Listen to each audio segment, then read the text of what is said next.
decades of graduation from school. You may find that the calculus, linear algebra, geometry, and other mathematical knowledge in school are not useful at all. Computer graphics will definitely use them.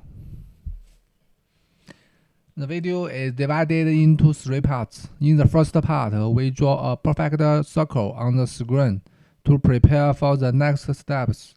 In the second step, we transform the circle so that it fits the 3D effects on the screen.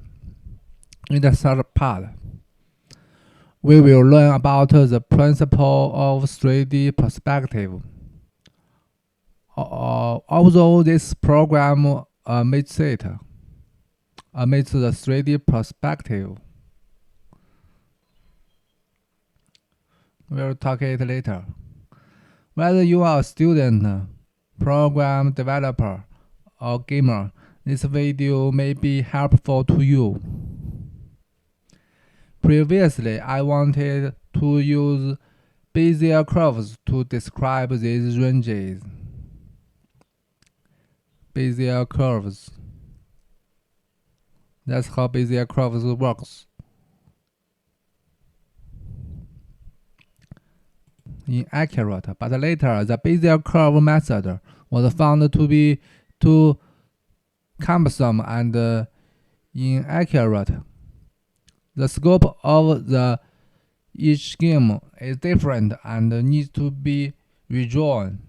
That is not elegant enough. Later, I switched to using 3D principles to draw these ranges. You only need to adjust a few parameters to achieve drawing. Just need the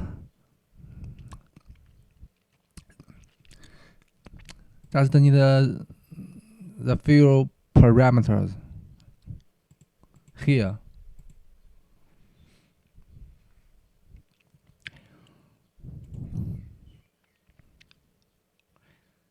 Now let's start drawing these ranges with 3D principles.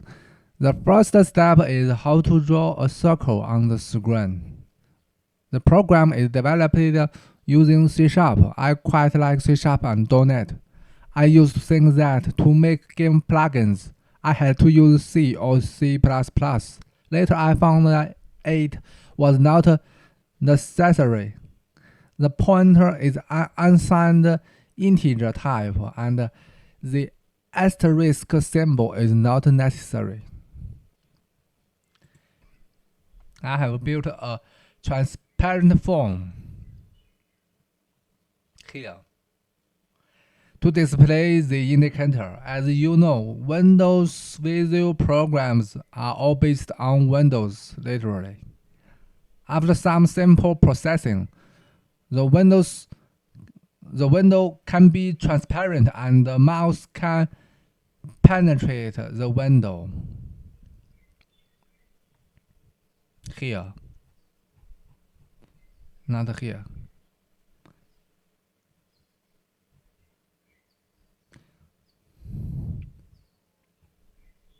Here is the penetrator. Here is the penetrate mouse code. You can use graphics in .NET to draw a circle. It has a method called draw ellipse.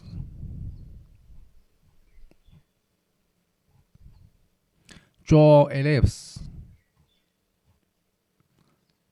Here. Graphics.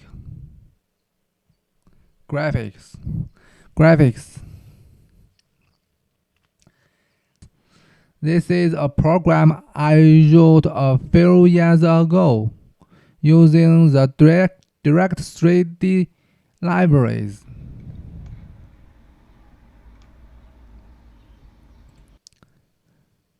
The graphics displayed the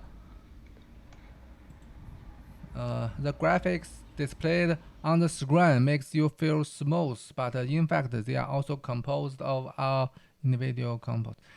This is a program I wrote a few years ago using the Direct 3D library.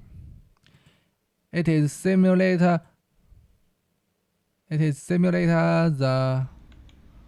movement of the sun. It simulates the movement of the sun, earth, and moon. The orange one represents the sun. The blue one represents the earth. And the gray one represents the moon.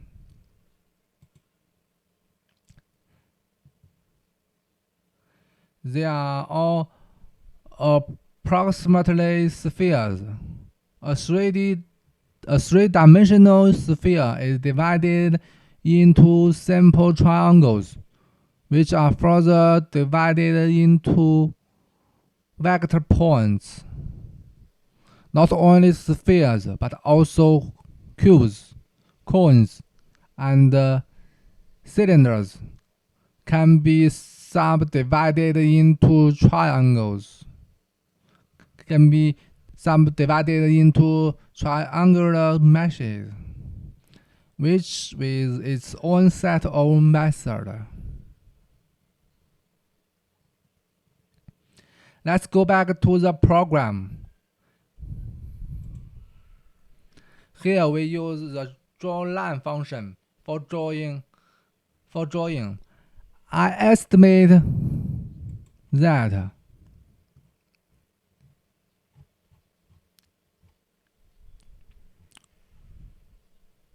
drawLine. I estimate that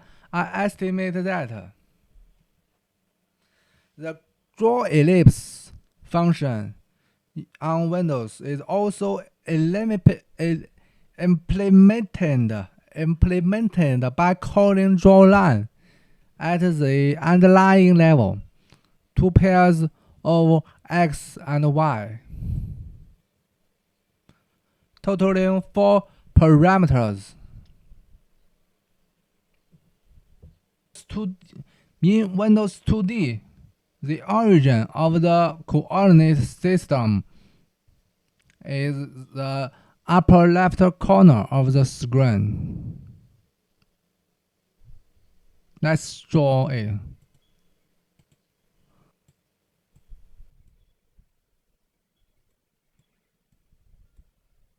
This is y.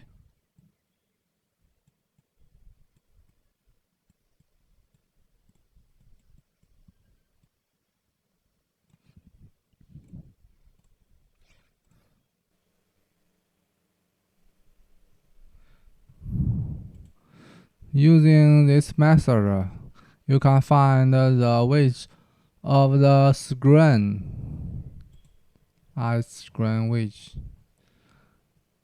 System information, primary monitor size width, divided by 2 is the center.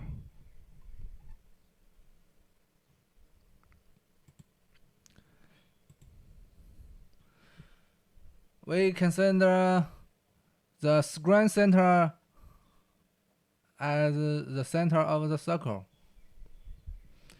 We can find the center of the screen, which we consider as the center of the circle. In fact, the character in every game is not necessarily in the center. The character in this game is actually 3 pixels leftward and dozens of pixels downward. These details now, starting from the topmost point. Its abscess is also half the screen. Its abscissa, starting from the topmost point.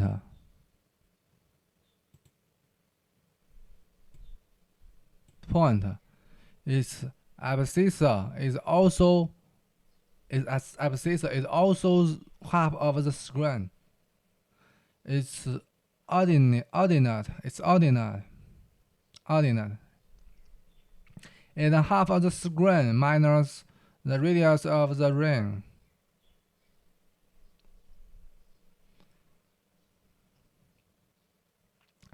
The radius of the circle is a variable we have set in advance. Using some simple geometry, we can find the coordinates of other points in the ring. Suppose we treat the circle as a regular n polygon. Then, the angle formed by the next point, like this. The angle is 2 pi divided by n.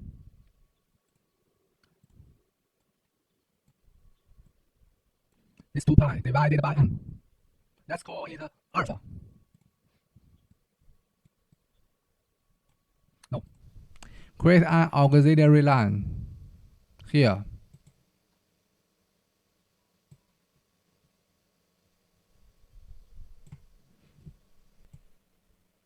Pi minus alpha, and then divided by 2. This line segment is delta x, and this is delta y. We just found the coordinate of this point. Delta x is the chord length times sin alpha, and delta y is the chord length times cosine alpha. Then we calculate the chord length. This angle beta is equal to alpha divided by 2.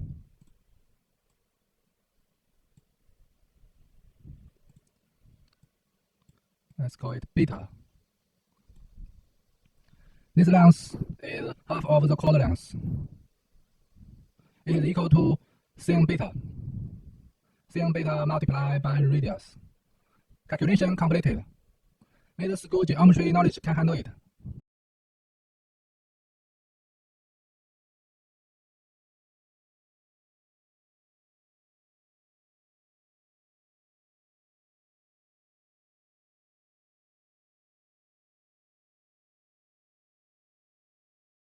Now we have a perfect circle and know the coordinates of the points that make it up.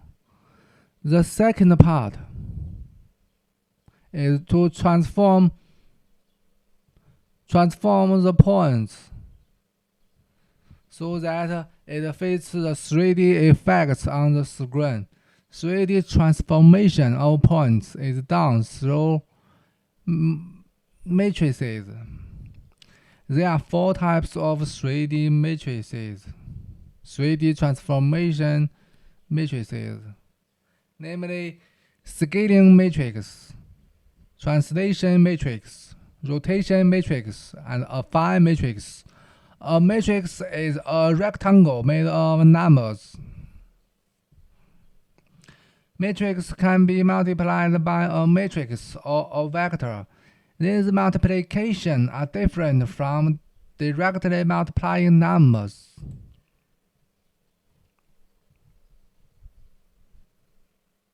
A rectangle with numbers in it. That's matrix.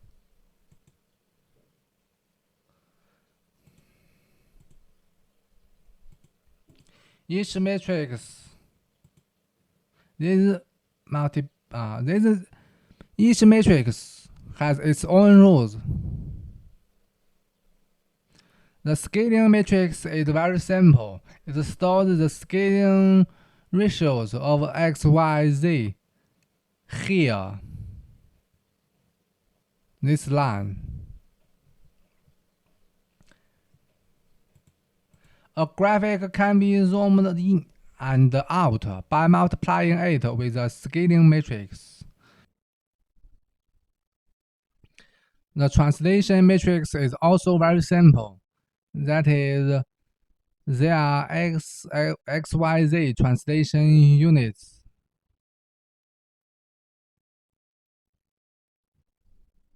Here. Affine matrix is also very simple, and affine matrix is used in the theory of relativity. This app doesn't cover it. The most complicated one is the rotation matrix, which looks like this. It contains trigonometric functions and the intersection of variables, as you'll see later. When an object is rotated, its three variables often interact with each other. So we must assume a z-value to complete our rotation transformation. Assuming the circle is inside of the screen, it has a depth z. We set it as a variable to facilitate our fitting. Now the coordinates of the points on the circle are arrays of length 3. We only need to rotate these points around this horizontal diameter.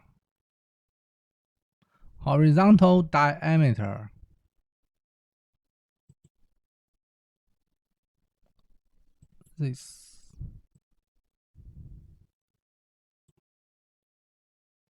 Yes. Arrays in programming are vectors in mathematics. Just the name is different. Computer 3D graphics related libraries use 4-dimensional vectors. In my impression, the last element seems to be used to indicate the front. We don't need to care about the fourth element here. Just set it to 1. Windows.NET provides 3 basic rotation matrices.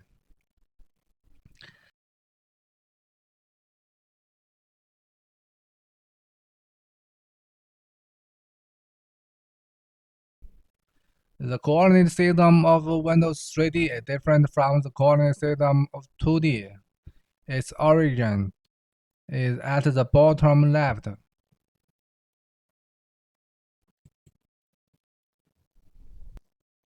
It's 2D coordinate system, but 3D coordinate system like this.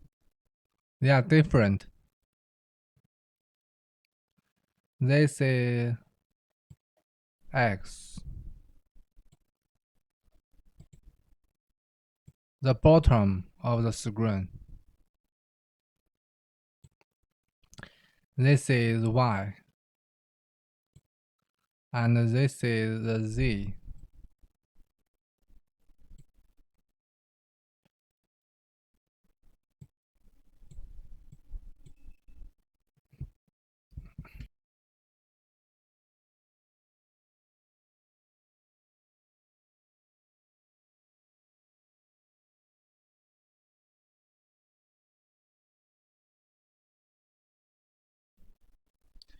Z is perpendicular to the screen and pointed towards the viewer. What we need is a transformation matrix that rotates around this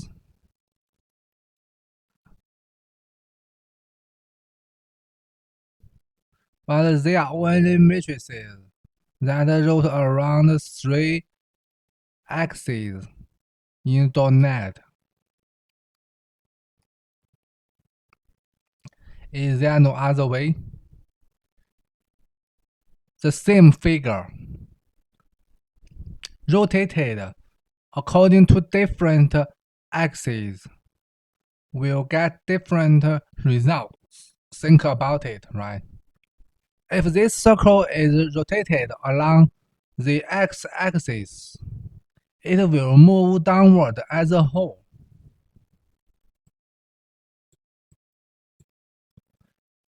In fact, you can do it this way. We first translate the graph to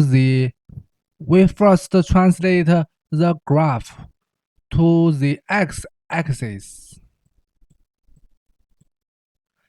At the bottom of the screen, then let it rotate around the x-axis, which is multiplied by the matrix provided by .NET. After the rotation, we translate the shape back. This achieves the effect we want. In this program, we use a translation matrix to move it down, a rotation matrix that rotates it around the x-axis, and at last, we move it back with a translation matrix.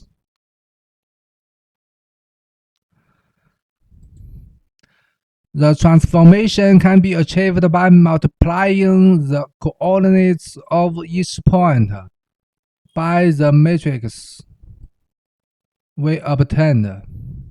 Finally, we can connect all points.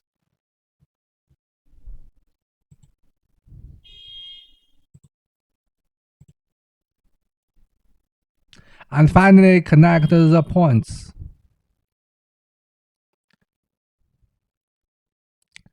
Finally, we can connect all points pairwise to obtain the final graph.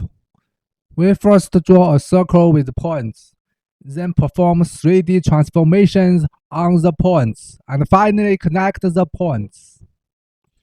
Today's 3D engines all use this method, but there are just a few more steps, such as calculating light, calculating texture, calculating occlusion.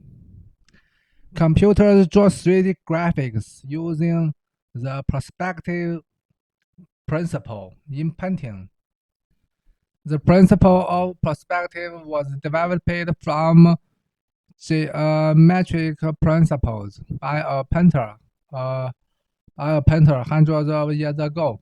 This is an unreliable story that when Leonardo da Vinci was learning painting as a child, his teacher asked him to go home and paint eggs from different angles, distances, and lighting. Different eggs will be drawn. This is similar to the problem we are facing. In my opinion, the essence of the principle of perspective is that the near is large and the far is small.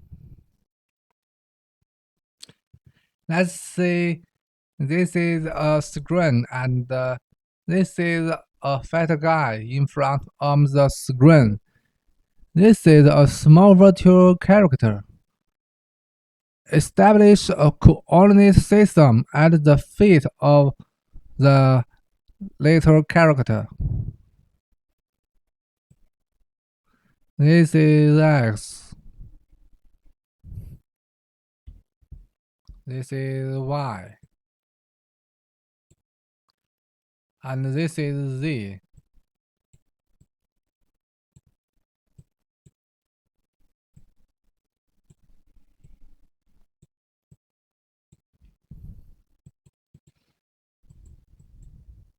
X, Y, Z.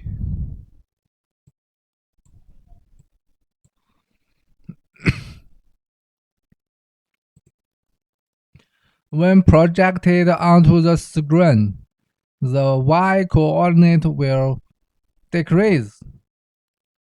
These two lengths are proportional. These two lengths are proportional. That is, tangent alpha is the same.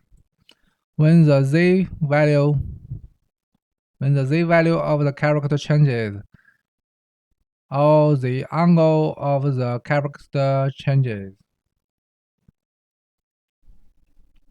its projection on the screen will also change accordingly. Every point is calculated on this screen in this way. This is all thanks to the computing power of computers. It is exciting to think that such a magical problem as the principle of perspective can be expressed in such a rigorous language as mathematics. This program omits the handling of perspective principles simply to simplify the variables. Since the depth of the sun is relatively small, the resulting error is not noticeable. Accepting errors within controllable ranges is a required course in engineering. Let's have a little chart. This program is very compact without the comments.